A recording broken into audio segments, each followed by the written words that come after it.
Nos han contado una historia incompleta sobre nuestro pasado. Llamamos al siglo XVIII el siglo de las luces. Ese momento brillante donde la ciencia y la razón disiparon las tinieblas de la superstición medieval. Pero hay un detalle que no te contaron. Y es que esas luces no se encendieron porque de repente a la gente le diera por leer libros, ni porque naciera una generación espontánea de eruditos y filósofos. Lo que encendió las luces fue otra cosa: una droga. Durante 1000 años, Europa vivió en una penumbra alcohólica, comenzando cada mañana, con cerveza o vino. Éramos una sociedad adormecida, lenta, borracha. Pero entonces sustituimos el alcohol por una molécula oscura y amarga que cambió nuestra química cerebral: el café. Esta noche vamos a descubrir que la Ilustración no fue solo un despertar intelectual, fue un despertar químico. Veremos cómo la ansiedad moderna no es un fallo del sistema, sino el chispazo original que nos sacó de la Edad Media. La revolución no empezó con una idea, empezó con una taza.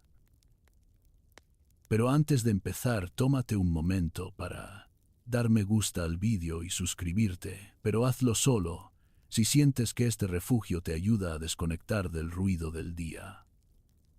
Y dime en los comentarios desde dónde nos escuchas y qué hora es para ti.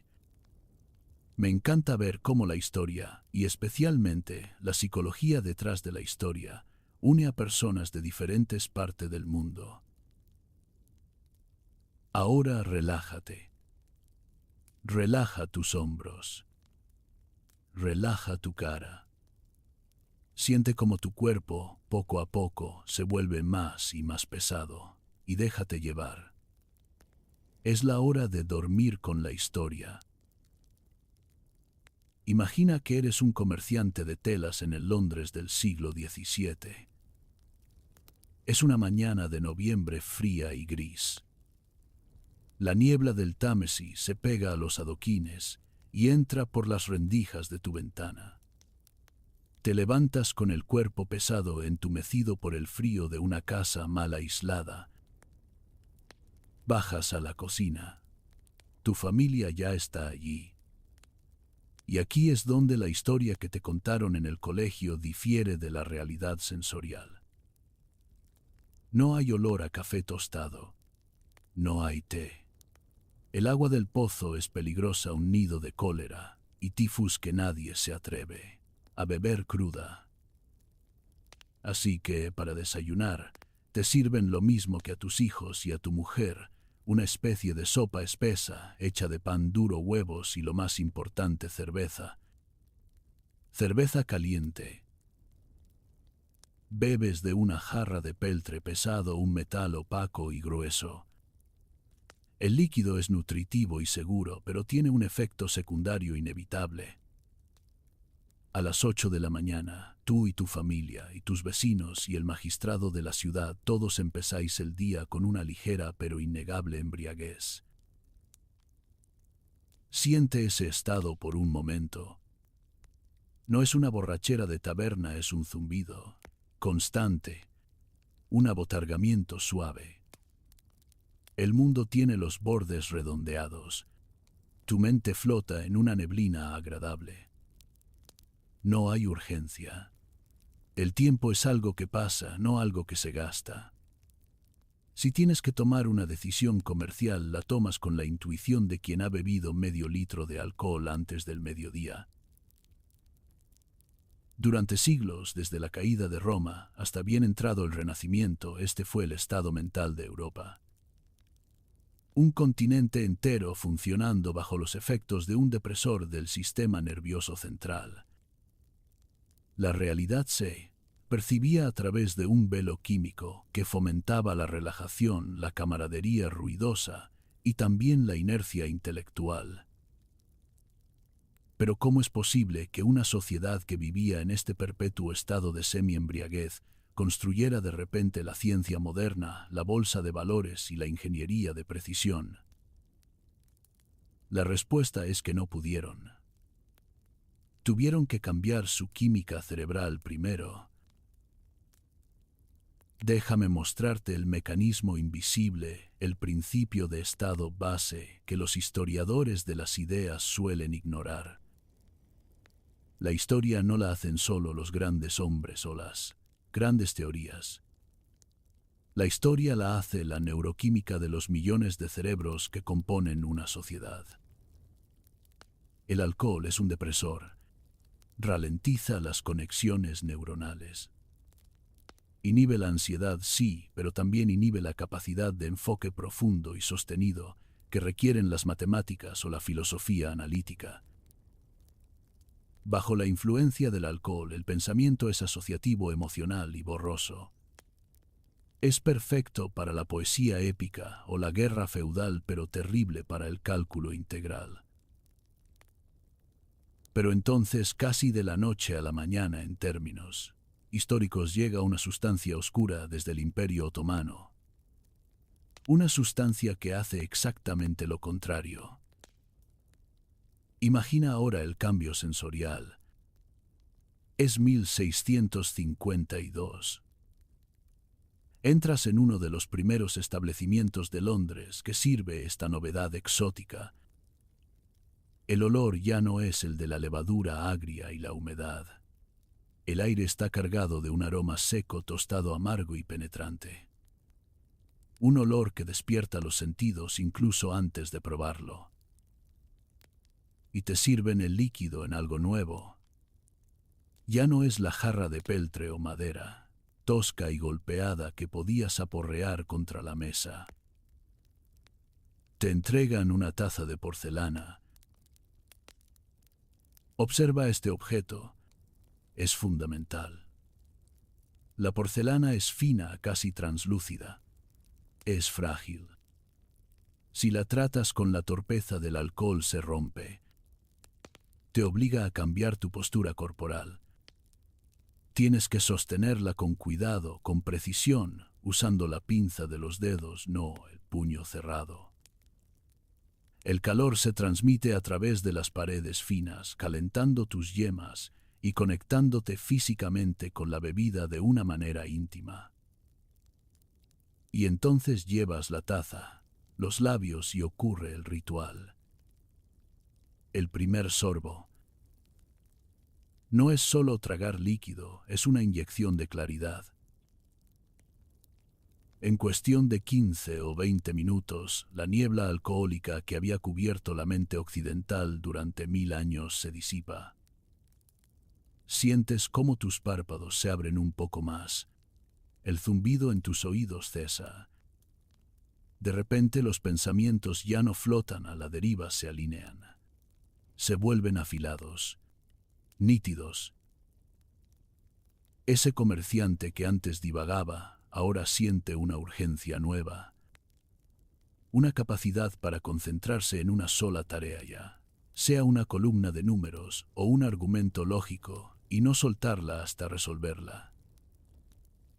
Lo que estás experimentando en ese primer sorbo no es magia, es la activación de un interruptor biológico que explicaremos más adelante, un mecanismo que engaña al cerebro para que olvide que es un animal biológico y se convierta en una máquina de pensar.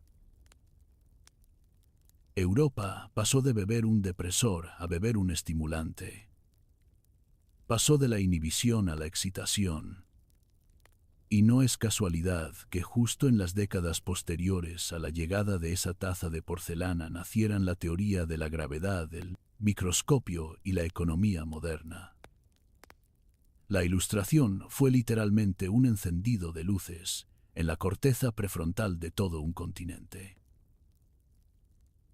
Ese comerciante con la taza caliente entre las manos, sintiendo la vibración de la alerta mental, ya no quiere simplemente sobrevivir al día. Quiere optimizarlo, quiere medirlo, quiere conquistarlo. Pero esta nueva claridad tenía un precio. Para construir el mundo moderno, para salir de la niebla, tuvimos que sacrificar algo que nuestros ancestros tenían en abundancia. Un tipo de paz mental que una vez perdida tras ese primer sorbo, quizá nunca hemos podido recuperar del todo. Pero esa taza de porcelana que hemos dejado humeando sobre la mesa no cambió la historia solo por despertar a un individuo. La claridad individual por sí sola no construye imperios ni diseña teorías científicas complejas. Para eso necesitas algo más potente. Necesitas conectar esos cerebros despiertos. Necesitas una mente colmena. Y aquí es donde el café hizo algo que la cerveza nunca pudo hacer: rediseñó la arquitectura social de Europa. Imagina que sales de tu casa, con esa nueva agudeza mental que te ha regalado el primer sorbo. ¿A dónde vas? En el mundo de la cerveza ibas a la taberna. Visualiza la taberna del siglo XVII por un instante. Es un lugar oscuro iluminado apenas por el fuego de la chimenea y velas de sebo baratas que huelen a grasa rancia. El suelo está cubierto de serrín para absorber los derrames y otros fluidos. El ruido es ensordecedor. Gritos, canciones y discusiones que acaban en puñetazos. En la taberna la jerarquía es rígida o inexistente. O estás con los de tu clase, o el alcohol disuelve las barreras de forma caótica y a menudo violenta. La información que fluye en una taberna es como el líquido que beben, imprecisa, exagerada y emocional. Son rumores de borrachos. Dicen que el rey ha muerto, grita uno. No dicen que se ha casado, grita otro. Y al final nadie sabe nada y a nadie le importa demasiado.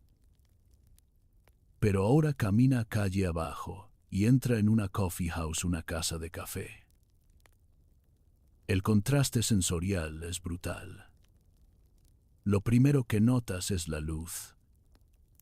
Hay muchas más velas o lámparas de gas incipientes, porque aquí la gente viene a ver y a leer. El aire huele a tabaco de pipa y a ese aroma tostado y serio del café. Pero lo más impactante es el sonido. No hay gritos. Hay un zumbido constante, un murmullo eléctrico de cientos de conversaciones simultáneas a medio volumen. Es el sonido de la información moviéndose a alta velocidad. En estos lugares nació una regla psicológica fascinante que rompió el sistema feudal. La llamaban la regla del penique. La entrada costaba un penique. Y el precio de una taza de café era a menudo otro penique. Eso era todo. Si tenías 2 peniques podías entrar. Y una vez dentro, la etiqueta dictaba que las jerarquías sociales se quedaban en la puerta. Un comerciante podía sentarse junto a un aristócrata. Un científico podía compartir mesa con un poeta. Y como ambos sostenían la misma taza de porcelana frágil y civilizada, la conversación tendía a imitar al objeto. Era precisa, cuidadosa y refinada. En este entorno, el cerebro colectivo de la ciudad se recableó. Antes una idea científica moría aislada en el estudio de un genio, solitario. Ahora esa idea viajaba a la casa de café. Allí era debatida, criticada, refinada, y mezclada con el capital de un inversor que se sentaba en la mesa de al lado. No es casualidad que la Bolsa de Londres no naciera en un edificio gubernamental, sino en la casa de café de Jonathan. No es casualidad que la mayor aseguradora del mundo, Lloyd's, no empezara como un banco, sino como la casa de café de Edward Lloyd. Esos lugares eran aceleradores de partículas de ideas. Eran el Internet de la época, pero un Internet donde todos estaban químicamente obligados a prestar atención. La lucidez que te daba el primer sorbo se multiplicaba por 100 personas en la misma sala, creando un bucle de retroalimentación de innovación constante. La Ilustración no fue solo un fenómeno de libros, fue una conversación de café que duró 100 años. Sin embargo, mientras Europa celebraba esta nueva era de razón y productividad, mientras los barcos zarpaban a tiempo y los libros de contabilidad cuadraban por primera vez en la historia, algo más oscuro estaba sucediendo bajo la superficie. Habíamos cambiado el ritmo natural del cuerpo humano. Piensa en esto. Durante millones de años tu biología se rigió por el sol. Salía el sol y cazabas. Se ponía el sol y tu cuerpo te pedía descanso. Era un contrato inquebrantable con la naturaleza. Pero el café nos dio la llave para romper ese contrato. Nos dio la sensación de que podíamos tener energía ilimitada, de que podíamos vencer al sueño. Empezamos a sentirnos como dioses racionales capaces de trabajar más allá de nuestros límites biológicos. Creímos que el café nos daba energía. Nos convencimos de que esa taza negra era combustible líquido como carbón para una máquina de vapor. Pero lo que aquellos hombres de pelucas empolvadas y casacas de seda no sabían es que estaban viviendo una ilusión química. La ciencia moderna revelaría mucho después que el café no te da absolutamente nada. No añade ni un solo julio de energía real a tu sistema. Lo que hace es algo mucho más astuto, más manipulador y en cierto modo más peligroso. El café no es un generador, es un silenciador. Creemos que nos despierta, pero en realidad solo está impidiendo que tu cuerpo escuche sus propias súplicas de piedad. Y para entender cómo funciona este engaño maestro, tenemos que bajar al nivel microscópico y observar una molécula que ha estado acumulándose en tu cerebro desde el momento en que abriste los ojos esta mañana. Y aquí es donde la historia se pone fascinante, porque para entender por qué esa taza de porcelana cambió el mundo, tenemos que entender primero cómo tu cuerpo decide cuándo dormir. Durante siglos pensamos que el cansancio era simplemente la ausencia de energía, como un depósito de combustible que se vacía. Pero la neurociencia moderna nos ha revelado que el sueño no es una carencia, es una presión activa. Es una sustancia química real, física y tangible que se acumula en tu cerebro. Se llama adenosina. Imagina la adenosina como una especie de ceniza microscópica. Cada vez que tus neuronas disparan una señal, cada vez que piensas, te mueves o procesas información, tus células queman energía y dejan atrás este residuo. A medida que pasa el día, esta ceniza se acumula. Flota en tu cerebro, buscando su lugar de descanso, unos receptores específicos como cerraduras, diseñadas solo para ella. Cuando la adenosina encaja en esa cerradura, gira la llave y le dice a tu cerebro, basta, apaga el sistema, es hora de dormir. Es un mecanismo de seguridad perfecto diseñado por la evolución para obligarte a descansar y repararte antes de que te quemes. Llamémoslo el interruptor de adenosina. Pero entonces entra en escena la cafeína. Lo que descubrieron los científicos y lo que explica el estallido de la Ilustración es que la molécula de cafeína es una maestra del disfraz. A nivel molecular es casi idéntica, la adenosina. Tiene la misma forma, el mismo tamaño, la misma estructura clave. Es tan parecida que puede engañar a esas cerraduras en tu cerebro. Cuando das ese primer sorbo, la cafeína viaja por tu sangre y llega a los receptores. Pero no gira la llave. No le dice al cerebro que duerma. Simplemente se queda ahí bloqueando el sitio. Ocupa la cerradura como si alguien hubiera metido un chicle en el ojo de una puerta. Cuando la verdadera adenosina, el cansancio real, llega flotando, no encuentra dónde aterrizar. Los receptores están ocupados por el impostor. Así que tu cerebro no recibe la señal de cansancio. No es que tengas más energía, es que tu cerebro se ha vuelto sordo a su propia fatiga. Los sistemas de alerta como la dopamina y la adrenalina siguen disparando a toda potencia porque el freno natural ha sido saboteado. Ese comerciante de Londres, ese científico de la Royal Society, no estaban más despiertos en un sentido natural. Estaban operando bajo un estado de emergencia química inducida. Estaban corriendo con el motor en rojo, pero con el indicador de temperatura trucado, para marcar siempre frío. Este bloqueo, este sabotaje del interruptor de adenosina, fue lo que permitió a la humanidad romper por primera vez el ciclo solar. Antes del café, la noche era el final absoluto. La oscuridad mandaba. Pero con esta molécula bloqueando el cansancio, la noche se convirtió en algo opcional. Se convirtió en tiempo de trabajo. Pudimos extender la jornada intelectual más allá de los límites biológicos. Pudimos sincronizar turnos en las primeras fábricas. Pudimos mantener la atención en tareas repetitivas y aburridas sin caer dormidos sobre la maquinaria. La civilización moderna, con sus horarios de 24 horas, sus luces eléctricas y su productividad incesante, está construida biológicamente sobre este bloqueo de receptores.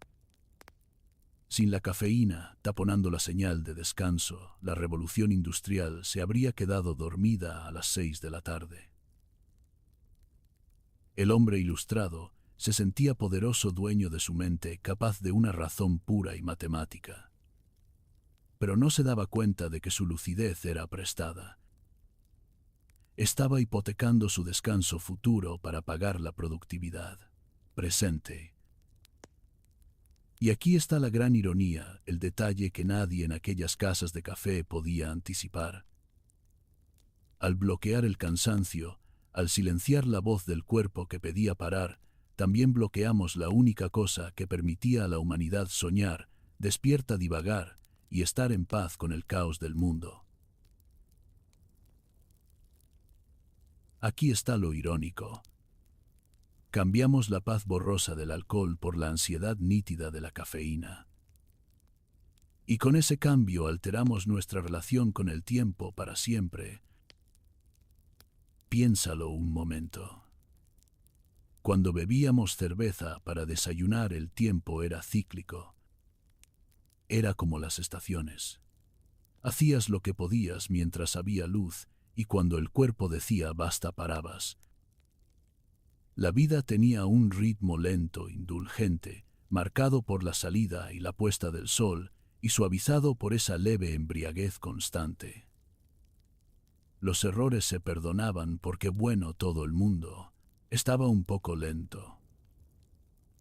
Pero la taza de porcelana trajo consigo una nueva tiranía, el tiempo lineal. Bajo el efecto del estimulante, el cerebro se proyecta hacia el futuro. La cafeína crea una sensación de urgencia, de anticipación.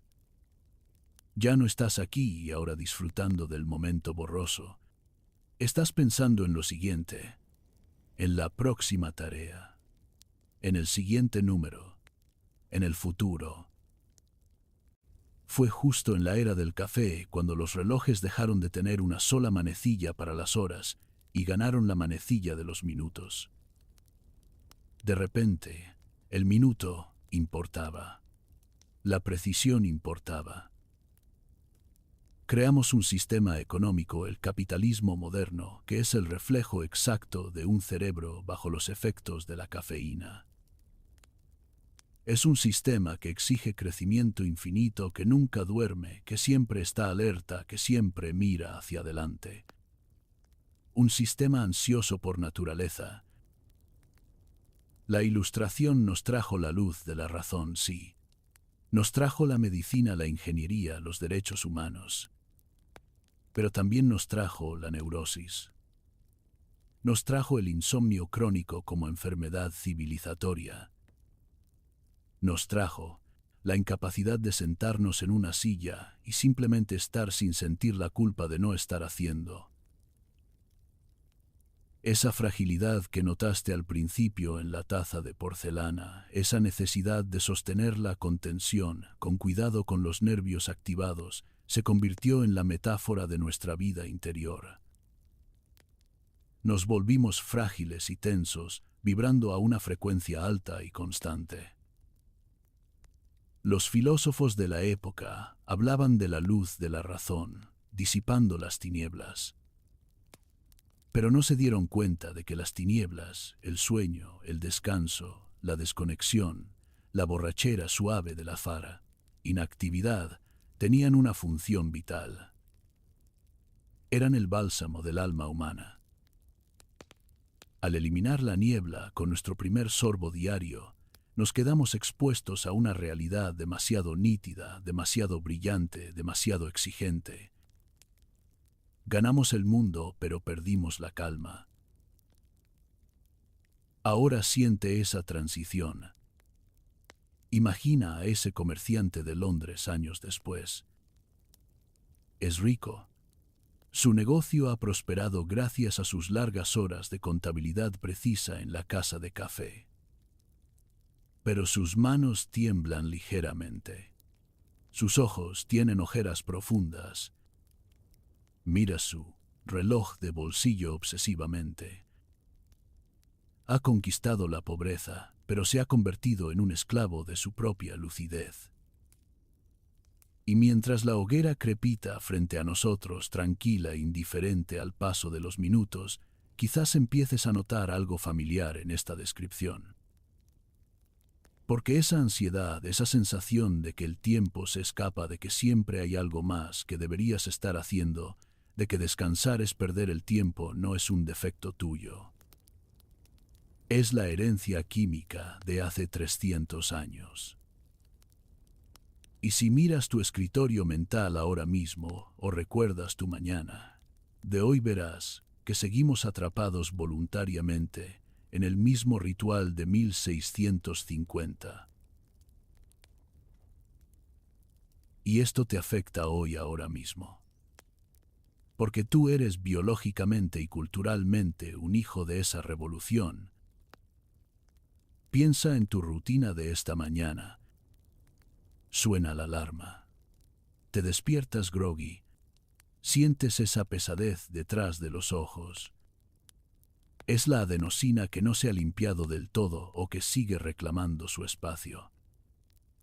Y tu primer instinto no es mirar al sol o estirarte, tu primer instinto es buscar la máquina, la cafetera. Ese dolor de cabeza leve que sientes si te saltas la dosis no es solo un hábito. Es tu cuerpo gritando porque los receptores de repente están libres y la fatiga acumulada te golpea de golpe. Eres un trabajador de la ilustración manteniendo la maquinaria en marcha. Pero míralo sin culpa. Míralo con curiosidad. ¿Por qué tememos tanto volver a esa niebla? ¿Por qué nos da tanto miedo pasar una mañana improductiva, lenta, borrosa? Porque hemos internalizado el mensaje de la taza de porcelana hasta el fondo de nuestra identidad. Hemos aprendido a asociar nuestro valor humano con nuestra capacidad de estar alertas, de producir, de procesar datos, de responder rápido. Nos aterra el silencio mental porque en ese silencio la identidad de persona eficiente se disuelve. La próxima vez que tengas una taza caliente entre las manos, observa ese primer sorbo. Fíjate en cómo lo usas. A veces es un placer, sí, pero muchas veces es una herramienta.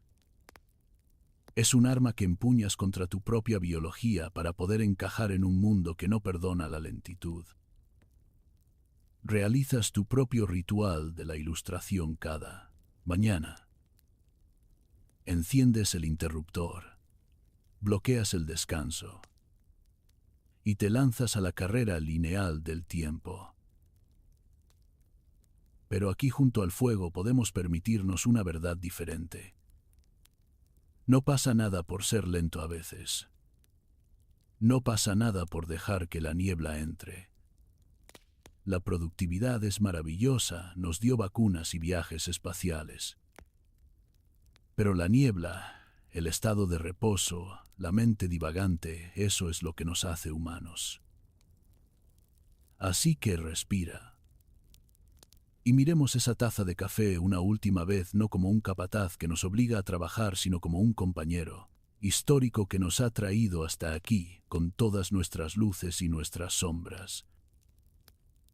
Volvamos a ese momento original, al punto de inflexión, donde todo cambió. Acompáñame de vuelta a la fría mañana de 1650. Londres duerme bajo una manta de neblina. El Támesis fluye lento, gris pesado. Imagina por un momento esa vida lenta que dejamos atrás. La gente se despierta sin alarmas. Desayunan su sopa de cerveza caliente. El mundo es borroso. Los bordes de la realidad son suaves. No hay prisa. No, hay minutos que contar. ¿Era una vida peor? Quizás más dura, sí. Más sucia. Pero había una paz extraña en esa aceptación de los ritmos del cuerpo. Ahora visualiza la mesa frente a ti. Ahí está. La taza de porcelana. Brilla bajo la luz tenue de nuestra hoguera. Es delicada, blanca, perfecta. Siente su fragilidad. Requiere cuidado para no romperse igual que tu mente moderna. Requiere cuidado para no quebrarse bajo la presión. Dentro el líquido oscuro humea. El aroma tostado llena el aire. Recuerda lo que tienes realmente ahí. No es solo café. Tienes en tus manos el interruptor de adenosina. Tienes el poder de detener el cansancio, de engañar a la naturaleza, de encender la luz de la razón. Es un poder inmenso. Es el interruptor de la civilización. Pero esta noche no vas a beber. Esta noche vas a dejar que la taza repose en la mesa. Vas a dejar que el vapor ascienda y se disipe en la oscuridad, llevándose consigo la urgencia, la prisa, la necesidad de hacer, de pensar, de resolver. No necesitas dar ese primer sorbo. No necesitas estar alerta ahora. Tu turno en la maquinaria de la ilustración ha terminado por hoy. Has cumplido. Has pensado. Has trabajado. Has sostenido la porcelana con firmeza todo el día. Ahora puedes soltarla. Deja que la adenosina vuelva. Deja que esas pequeñas moléculas de ceniza, el polvo de estrellas de tu pensamiento diario, encuentren su lugar. Deja que ocupen suavemente sus receptores. No luches contra ellas. Son tus aliadas. Son la señal antigua anterior a la historia que te dice que estás a salvo. Siente cómo la niebla vuelve. No la niebla del alcohol, sino la niebla dulce y cálida del sueño. Los bordes de la habitación se suavizan. El tiempo deja de ser una línea recta y se convierte en un círculo lento, como las ondas en el agua. Ya no hay relojes, ya no hay bolsa de valores, ya no hay ciencia que descubrir ni imperios que construir. Solo estás tú y el descanso que te has ganado. Has sentido el calor de la taza. Has visto cómo una sola molécula cambió el destino de millones. Has entendido por qué tu mente busca siempre estar despierta. Pero la historia puede esperar hasta mañana. La razón puede descansar. Deja que la última imagen sea simple. Una taza de porcelana blanca vacía descansando sobre una mesa de madera antigua. El vapor se ha ido. Todo está en silencio. Respira profundamente y suelta el aire despacio. Siente cómo tu cuerpo se hunde en el colchón pesado agradecido. Deja que el interruptor se apague. Deja que la oscuridad sea bienvenida. Todo está bien. La maquinaria se detiene. Buenas noches. Duerme bien.